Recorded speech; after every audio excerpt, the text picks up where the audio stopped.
we are in church now, we say, praise the Lord. But anywhere we are, God is also there. But nevertheless, we are about to start. In fact, we are starting right now without wasting more time. We know we are expecting much visitors, and many of them, they are still on their way. Many have been calling me, and they will soon join us. So because of time, and most of our visitors, they are going back today. So we don't want to waste time, so that I want to go start straight. Good morning everyone. Thank you all so much for honoring our invitation.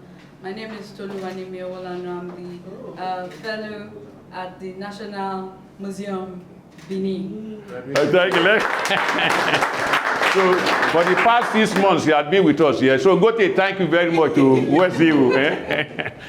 Very warm welcome also from my side, even if we are the guests here. I also would love to welcome you to our project, Connecting the Dots. And I would love to warmly invite you to be part of it today, but hopefully also in the future. My role as the director of Goethe Institute Nigeria is to shed a little bit of light on the project and give some words on why we are here and what we are doing. But let me first give some word of thanks also, because I'm very honored to be here today, standing in front of you, giving my little speech. Thank you so much to National Museum Benin City to host us today, to do all this wonderful work and to be here with us today and connecting the dots to Benin City. I stand on existing protocol. Thank you very much for being here, Honorable Commissioner, special guest. Thank you so much for joining us, and a lot of people from Benin City. I was very happy that we had the time to introduce each other, because it's so good to see this diversity of people from here and where you all come from. And I'm also happy that the people that are part of Connecting the Dots are here with us today, because as you have seen, we have people from all over Nigeria coming with us to each and every location where we are going to, and that's one of the beautiful parts of this project. So let me quickly speak a bit about the project, that you also know a bit more about it, and I'm happy to exchange more with you in the break, and we can introduce each other properly. So Connecting the Dots is a 2-year project that is funded very well by the Ford Foundation, and the Goethe Institute is doing its own part of organizing and implementing the project. And it is about, as the name said, it's about connections for the museum sector in Nigeria. As Mr. Mark has said, we are working with 6 museums in Nigeria, both public and private and university museums. So that was very important for us to work with different kind of museums and also kind of connect them and connect their people, their collections, because, and I just had a quick exchange with you, Madam, we are thinking it's more important to build on what is already there instead of always inventing the wheel anew, and really seeing what is there, strengthening that, supporting that, and the last months have really proved us well in doing that. So 6 museums from Ile-Ife, Lagos, Kaduna, Benin City, Aba, and Calabar. And currently we are on our little road trip visiting all of them. It's the 4th visit and the 4th museum conversation we are doing here in Benin City. And every time it's again beautiful, because it's every time very different. So the museums, together with the fellow and the youth education cohort, are invited to design their program in the way they think it's good, it's important, to show what they find is important, and it's every time a surprise, and I'm always very happy to come, because it's again new and wonderful. So thank you for National Museum Benin City to having us today, because again it's a wonderful experience. I'm very glad to be here. So let me stop here and let's enjoy Tolu's presentation, and thank you all for listening. Good morning everyone. Thank you all so much for coming. Let me just, I am really grateful, sir, Ma, for attending this, our mini program. When I came to the first time I told my family that, oh, I got a fellowship, and it's in, oh, we were actually, when I was applying for the fellowship, everybody in my family, we were applying for the fellowship together. So when I told them that, oh, I want to come to Benin, why Benin? Benin, no, can't you stay in Lagos? I don't want to stay in Lagos, let me go to Benin. I think I've worked in Lagos for a while, and we have sort of a connection with Benin, and I would like to explore Benin, and that's how I could defend it, so that's how I found my way to Benin. So I'm just going to share with you a couple of things that opened my eyes, because initially when I started this fellowship, I just had ideas, and there's something about having ideas, and it's just everywhere. And I'm sure Mr. Mark must be so tired because at every point in time, I'll bring idea A, you say yes, idea B, you say yes, idea. He would not say no to any of those ideas. He say, let's see how we are going to do it. Let's see how we're going to do it, until we're able to put together the cohort exhibition on the 25th. And this, most of what I've been able to do since I got to Benin. So I'm just going to share with you my journey so far. So yes, in 2016, I did a stage play called Azagidi. It was a Benin play. I never knew that I would be doing something that will eventually bring me to Benin. And I finished from the Department of Creative Arts, University of Lagos, and this particular play really got to me because we really explored the culture in Benin. And before the fellowship, before this particular fellowship program, I had worked with the Lagos State Ministry of Environment. Then I had worked with the Lagos State Culture, sorry ma, I'd worked with the Lagos State Ministry of Information. And the beautiful thing about those two placements was that I was immersed in the cultural space. I was immersed in the cultural space, and it was so inspiring to see what I can explore out of these opportunities. So yes, the cultural journey in Lagos is a bit funny because when people see you most of the time in spaces like this, they ask, what are you doing with your life? Why are we always seeing you with mostly ritual stuff? Why can't you be like most of your mates? But the thing that really drew me to culture was the authenticity about the cultural space. It's so real. It's an industry that when you are true to it, it will come to you. The connections will come to you. The international connections will come to you. Once you know that it's something you can fight for, it's something you can defend. And for me, the closest thing I had to culture was theater arts. And when I told my parents initially that I wanted to study theater arts, they said no, that we don't have any actor or actresses in the family and you will not start. That please, we have doctors, we have engineers, please just go and do education. And I tried the first time, University of Lagos, I didn't enter. I said, I'm not going to school, I will wait. I tried the second time, I did not enter. I told them, don't worry, I'll wait. I tried the third time, and that's when I got into the University of Lagos, and I did theater arts. When I got in, they said, oh, we can't give you theater arts, that why don't you do music? I said, I don't know how to play the piano. The piano is an instrument for very intelligent, I can't do it. It's a lot of calculation. I can't do it. However, they took me, I stayed 1 year in music, and I have a diploma in music before they said, okay, she's not really coping very well. Please, let's move her. Let's move her to the theater she wants to do. So yes, this is me and Dr. James. I've known Dr. James before everybody else. Dr. Yes. And one of the most inspiring things about meeting Dr. James was the fact that I met someone that was unique in his own space. He was doing his own thing, and he was so passionate about it. Nobody else was doing what Dr. J, collecting everything. Nobody else was doing that. So yes, so another thing I tried to do when I was working with the state government was always carrying the museum artifacts to cultural events. So we'll just try our best to put the word out there, and mostly because it was a Lagos narrative about the history of Lagos, Yoruba, and the rest.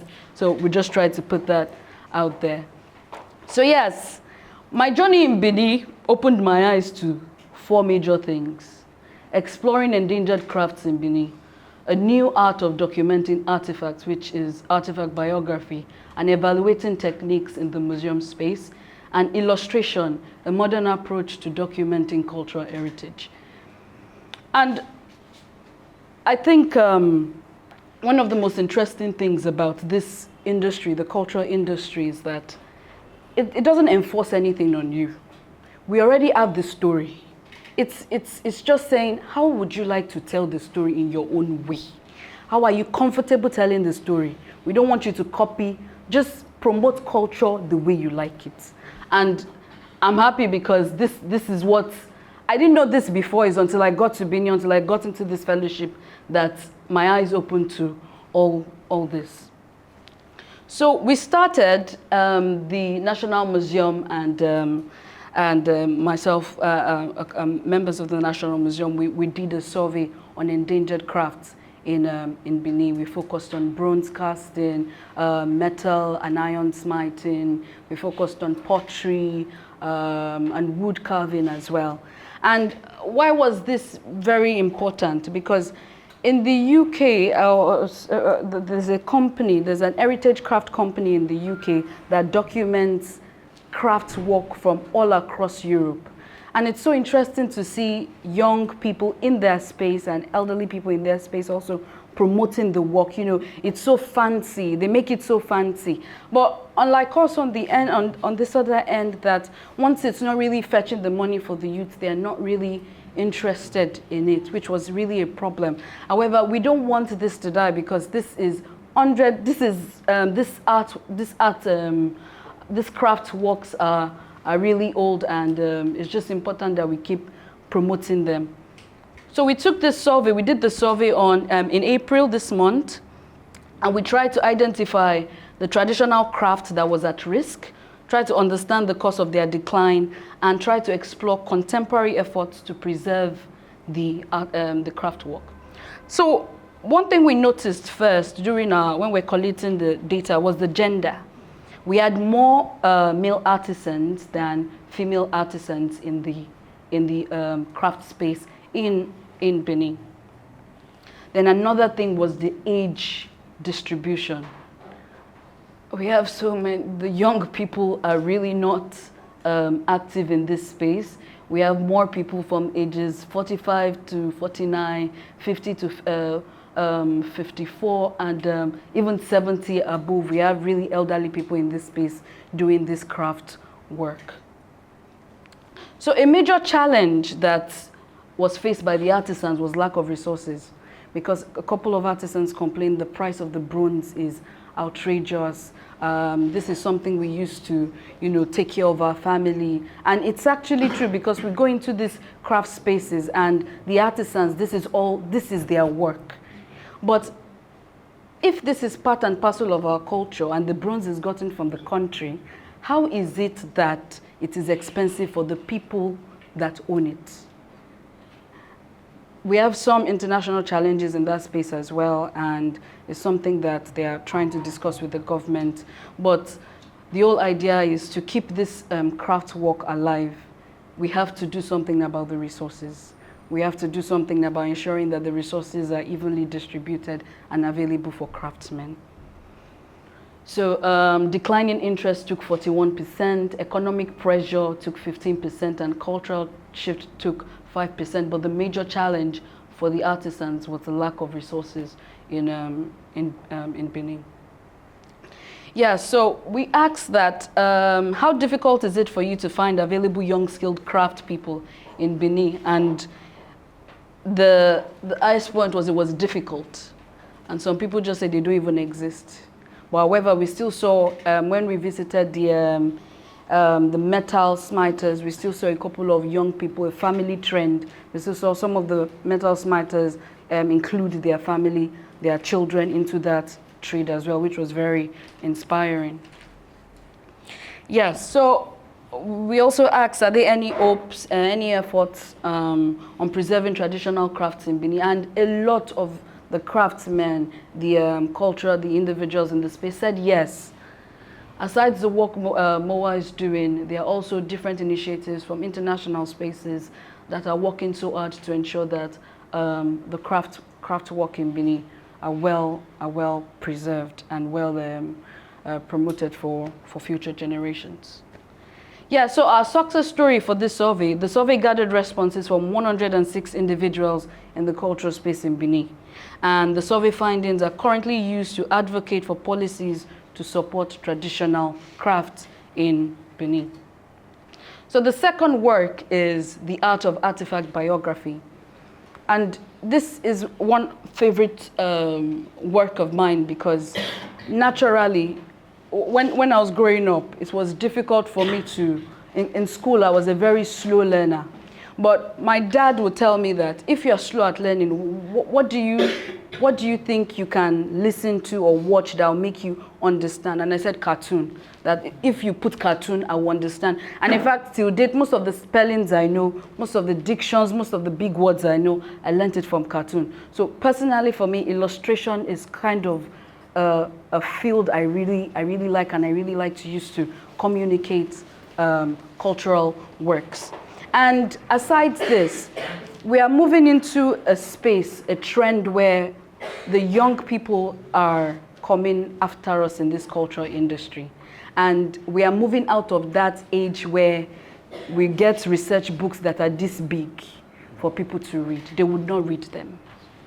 The only way we can communicate our cultural work properly is by hit the nail on the head, let them see it, let them get it, let them understand it fast. Let them see something that will say, oh, I think I can do this as well. So that was the birth of artifact biography. And the concept as well was let the artifact speak. We get into museum spaces and we just see one tiny write-up about the artifact and you're wondering that, what is this thing really about? So the art of artifact biography is to dive deeply into these artifacts, do the research. You can just say for the year 2025, the only thing I want to focus on is on the plaque, on a particular plaque, and focus on it all through. But we tell the story differently. So yes, we also worked on a, we did an artifact biography, a webinar where we gathered creatives from all across Nigeria. And all these people are from different disciplines. We have artists, visual artists, photographers, fashion designers, thespian, architects, all of them doing different things. And we wanted to find out, what do you think? How would you interpret the stories of artifacts in your own field? And the whole idea of this was to ensure that, okay, even as a fashion designer, the story of an artifact can still be infused in my work, to ensure that the stories of the artifacts do not fade away or die. So yes, a couple of them. So while the artifact biographers document the history, the whole idea is that the content from the artifact biography work can be provided as content and inspiration for filmmakers, fashion designers, script writers, photographers, architects. The cultural space is a gold mine, but people don't understand it because they feel maybe it's too slow, it's not attractive. But it's a gold mine because we keep saying we are looking for inspiration every day, but all the inspiration we need in Nigeria to make money for the next 50 years is from the cultural industry, and many people don't yet understand it. But for those of us that understand it, it's just best we tap into that knowledge before everybody rush into it. But yeah. So we have, we are hoping that stories of artifacts, and the truth is that even for filmmakers, to do a film in Nigeria, it should be compulsory that if a cultural expert is not on set, you cannot do anything. You cannot do anything. If we're trying to build a building in a community, if a cultural expert is not there, we cannot do anything. It's about time we cultural experts step up for ourselves.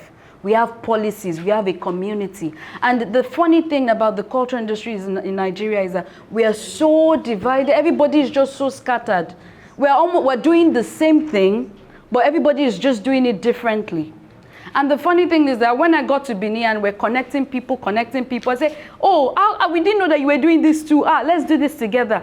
So the prayer that we're praying is that at the end of the day, at the end of the year, we have a community where cultural experts can defend themselves. The creative industry, they say creative and cultural industry. I say no. No, we are not part of the creative industry. The creative industry is generating money from our own pockets. The creative industry is different. The cultural industry, we stand on our own. We stand on our own, and it's about time we start preaching this, putting this policy out there. Because at the end of the day, once we stand on our own, the money will be massive. There'll be enough funds to go around for any sort of project. But if we still get into creative industry, the filmmakers will make film, they will not include they will say, we had a researcher from somewhere. They won't respect our own profession. But I'm already getting angry about it too. So another project I worked on was evaluation techniques in the museum. This is Precious. She's one of the cohort members in the Connecting the Dot program. In the program we had at the museum, the open day program on the 25th. And another thing we keep talking about is that the cultural space should start including their creative policies. You see the creative industry, you go to a cinema, and when you enter the cinema, you have people outside that are taking feedback. You have people outside that are taking notes, taking records of different things. And the only way we can make money is in this industry through international is when we have data. How many people came to the program? How many people attended the program? What was their feedback? How do we monitor this? What is the evaluation process for this? So for this particular program, we designed a feedback form, we had a registration form, and it was so interesting to know that the museum opened the door on the 25th, free for everybody to come in. The museum was free for everybody to come in on the 25th.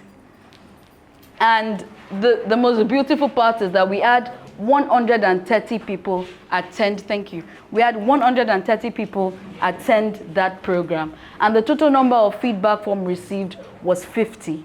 And the demographic analyzed for that program, the age group was 17 to age 50.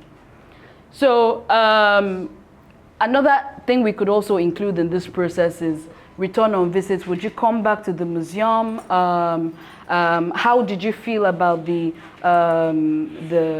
museum officers you met on site? Were they friendly? Did they talk well to you? These are the things we need to start focusing on in the cultural space, because this is where our money is going to come from. Because if we have international people coming in and we have officers that are frowning and are nagging and they are reluctant to attend to people, it is not nice. You understand? It's not really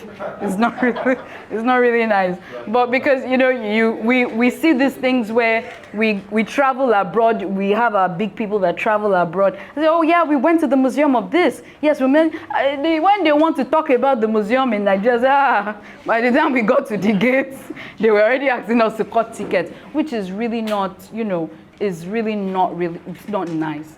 From time to time, the museum should be free. The museum should be free. Because before you make money, you have to do some kind of free work. And that is just the truth.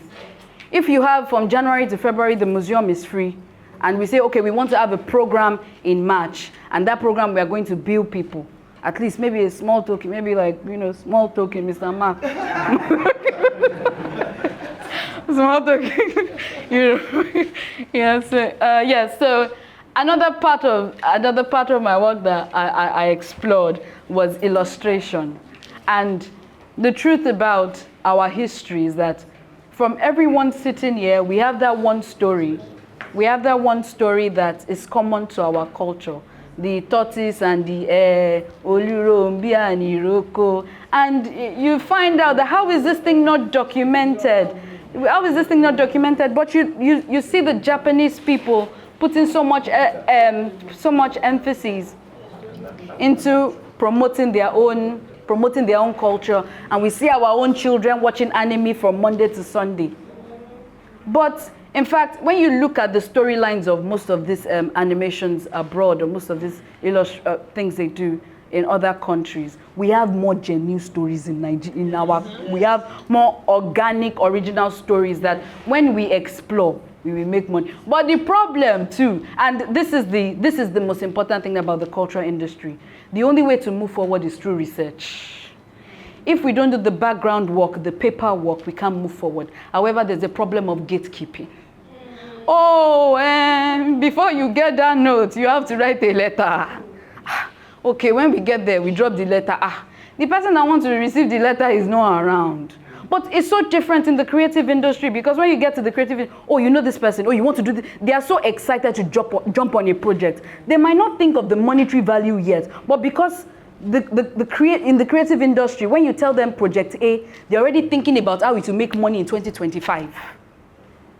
But yeah, we want to do something. Okay. Write letter, you know you have to schedule meeting. A project that's going to take 2 weeks is going to be dragged for 7 months. Yeah. And some tiny information that you need that will make a particular location blow. A particular location be a gold mine. Somebody will not tell you because they feel, how am I making money in this space? If I'm not making money, I'm not going to do it. And this is another thing I like to bring up, because we had the open day, and I want to just say kudos to all the cohort members. It is interesting to know that in Nigeria, we have creatives that are ready to do anything for their work. If they don't have the money, they are ready to sacrifice their last dime for their work. And this is inspiring to see. This is why we need to still encourage these young people. Because at the end of the day, we are getting older, and they are the ones coming behind us. And what is the legacy we are leaving behind? The issue is we feel so ignorant that, if it's not my project, I have nothing to do about it. I met with the Ant-Man. Why are you laughing? Flourish. I met with the Ant-Man studio on the 25th, and they told different young people talent, and the truth is, when you look at as a creative person, you're a well-knowledgeable person, when you see a creative, the first thing you think about is, this talent is going to make money in the next 5 years. I give this young guy 5 years. Not that maybe I might not necessarily have to add any emotional attachment, but the focus should be on that talent. And that is why the Chinese are a bit different from us. Because when a child is born there, they focus on, 2 hands, 2 legs, 2 eyes. How can he give back to the country? But the issue here for us is the education system, because we don't know the value. We don't know that we're investing in our future. But that's the same mentality we should shift to the young people in the cultural industry. But I'm getting too angry already. So yes, our major focus, we focused on the Manila, the story of the Manila. And the idea is to bring back this narrative, bring back these artifacts. What is this Manila? Because as we are looking at the Manila in 10 years now, if you tell a child Ma, they'll say what? They don't know. They don't know what it looks like. They don't know the story about it. So that is why we are bringing the artifacts back in a very interesting way, in a very intriguing way that people look at and say, what is this? I'm interested in this. So we had this. This was also, we're trying to also illustrate a couple of Manila narratives. And this was done by one of our cohort members on the education team, by Flourish, is around. He digitally illustrated this. So in conclusion, Benin was awesome. I did not taste the black soup. I did not taste the black soup. I didn't know you then. I didn't taste the black soup. I love Benin. It is so peaceful. The roads are well connected. You can get to everywhere very fast, unlike Lagos. The most interesting thing for me, one thing I took away from Benin is that the way the love for culture goes from the lower class, the middle class, the higher class. The same story that you tell somebody, the same story I'll hear from someone in the market, the same story I'll hear from someone in the museum, the same story I'll hear from someone in the head office. Benin has that, we know who we are. Don't come and stress, we know what we have here. And it is so inspiring, it's so inspiring to see as a Yoruba person, when, you know, you look at Benin people and you look at Yoruba people, the Benin people like to carry their pride. They carry it with everything they have. And it really inspired me to go back to Lagos and say, look, this is what I learned from the Benin people. They don't joke with their culture. They don't joke with their tradition. They don't joke with anything. If it is wrong, it is wrong. You can't put the information out. And that is the beautiful thing about this, about the Benin people. If one information comes out, it has to be clarified. So I'm leaving back to Lagos today, and I know I'm breaking some hearts. I wasn't giving Benin husband. But it was. So it was this Connecting the Dot program was very amazing. I don't know, I'm going to tell the market women that I've been buying pepper from and orange from, they don't just see me again.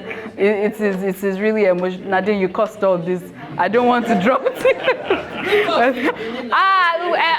It's dumb, mama.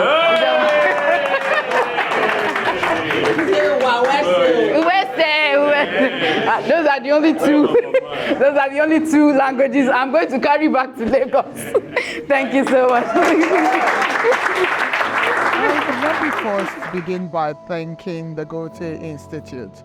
I think in a very brilliant way, the young fellow of the museum, Toluwanimi, has brought the learning to a very basic point, such that even the layman on the street can understand what she's trying to present. This, I have been able to articulate, even from just listening to her, a new direction that we must go as a people. They've done quite a lot of work that we will now leverage on. So it's really, a great opportunity for me to be. I just feel honored to be a part of this conversation, seeing what our young creatives are doing. The culture of Benin is extremely intricate. The art is just an aspect which most people are aware of. I commend her effort considering the short period she had for work.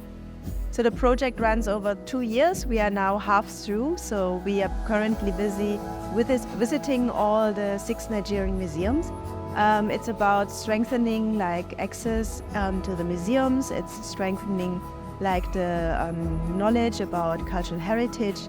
So we try to support the museums, working together with fellows that were not yet based in Nigerian museums, but coming from outside, like cultural heritage experts, but also researchers, historians, artists, to go to the museum for a period of 6 months and develop a research or engagement project there. So all fellows applied with a motivation letter, but during the course of their stay in their museum, most of their projects have changed a lot, which we encouraged because we thought it's very important that the fellows can react to the specific context of the museum, but also that the museums have a chance to engage with the fellows.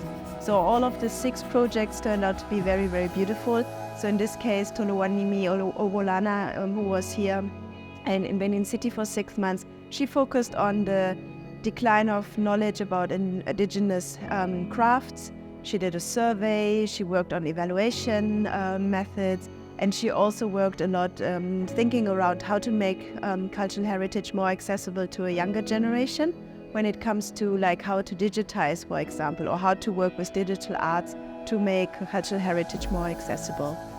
I was so excited when the Goethe Connecting the Dot Fellowship came out. Apparently I'd applied for a job there before and I didn't get the job. So when the fellowship came out, I feel like I was one of the first people, because when they sent the application by 12:30, by 12:35, I was already on that application. So yes, it was life-changing. It was a very amazing opportunity for me to express how creative I am, and the fact that there was no restriction. That was the most beautiful part about this project. The program today was my final, where I showcased my final work and what I've been working on in Benin for the past 6 months. I'm so excited about the fact that the invitees are cultural experts from different areas in Edo State. They attended, the Honorable Commissioner attended the program. You know, we have traditional representatives as well that attended the program. We had youths from different backgrounds, visual artists, photographers, fashion designers, and the rest also attended the program. So it was almost a program that connected both the young and the old together in ensuring that culture is well preserved for the future. It has been really exciting, and I hope there will be more of this. So we are still saying thank you, and we are wishing that what Gote have started, this will not stop.